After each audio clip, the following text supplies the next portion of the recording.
Hi, I'm at the magnet spinner, and basically this awesome device has iron filings that sit on a disc or inside of a plate, and I take a like circular like it's a bearing basically that has a bunch of magnets in it that interact with this.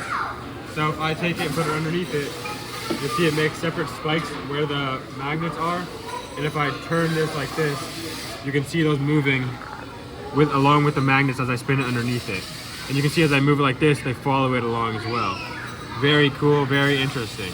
The reason that this machine works is that inside of the circle is iron filings. And iron is a specific material which is called a ferromagnet. And what a ferromagnet does is it allows it to become, it's permanently magnetized, and each atom inside of each filing can produce its own magnetic field due to the electron moving. Therefore, when there's no magnetic field around it, each iron filing is just in a random direction. They all lie in random orientations around on the bed. That's why we see when there's no magnet underneath, they don't move. However, when there is a magnetic field introduced, say we have a magnet down here, right, North Pole, we have all those iron filings, and then each atom aligns itself with that North Pole. So each filing will stand up like this, because each atom inside is pointing in that direction of the E field, or of the magnetic field. Therefore, you'll have each one, which creates its own little south pole and own little north pole, which forces all the other magnets around it to do the same. That's why you'll see a pattern like this, and that's what we see in the example. Alright, we're back with the water spinner one, and this is basically a big cylinder where you spin and there's water in a flat disc in the inside. And you'll see due to centripetal force, it'll get pushed out to the edges as I spin it. Watch very carefully.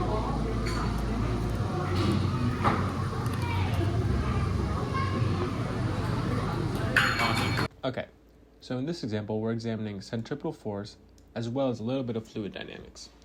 So basically what happens is that in this container, we have water.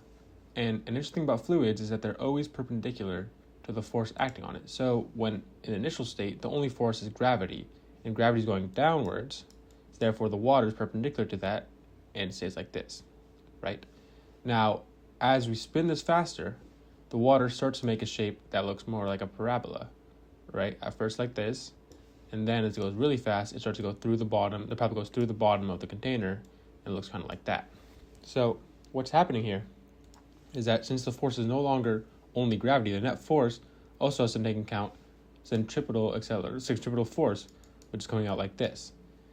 Therefore, the net force of these two vectors looks something like this, and the angle of this, the theta, is dependent on the magnitude of both these vectors.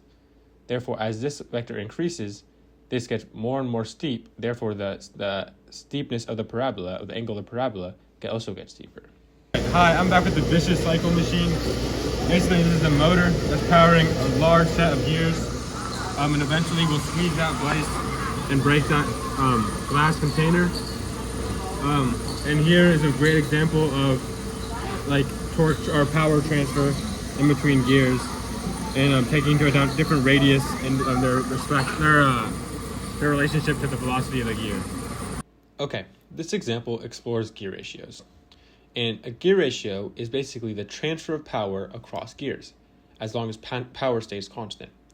So, for example, if we take a motor, say we have a motor right here, and it is a really small 10-tooth gear right here, and is powering an 100-tooth gear. Every time that this gear spins one tooth, this will also spin one tooth. So if this was one rotation, if that means 10 teeth is turned around one time, this will also spin 10 teeth. But this only has an omega, right? This omega is greater than this omega, because every time that this spins one tooth, this will spin, this is one rotation, this will spin 1/10 of a rotation. However, since power is constant, we know that the torque times omega, right? We know power, this is equation equals power. We know if the omega decreases across this, then we know the torque has to increase. So if we wanted to look at, say this is carrying a big weight, normally if the motor was going to lift this weight very, very slowly, because it has very fast, because it has low omega, or has a high omega and a low torque, this will be able to lift up a heavier weight. However, it'll be moving slower because it's a higher torque but lower omega. Now, what does this mean in terms of our example? Basically, what this is saying is that since we have a bunch of gears all in a line, right? Small, big, goes to a small, to a big, goes to a small, to a big, all in a row for a long time, that when the motor is spinning this initial gear, say these are all 10 to 100 and so on, that each time that this one spins, this will be 1/10, and then this will be 1/10 again, and 1/10 and 1/10. So this initial gear will be spinning like almost, I don't know what the actual thing is, but it's 100, like say it's 100,000 times faster than the last gear. And what that means is that even though the omega of this last gear is so small, the torque has to be, since the power is constant, the torque has to be so much greater than this initial gear. So when we saw in the example that is squeezing this block of glass, which normally the motor would not be able to do, we know that it can now because the torque output on these two blocks is so high because the omega is so small and power remains the same.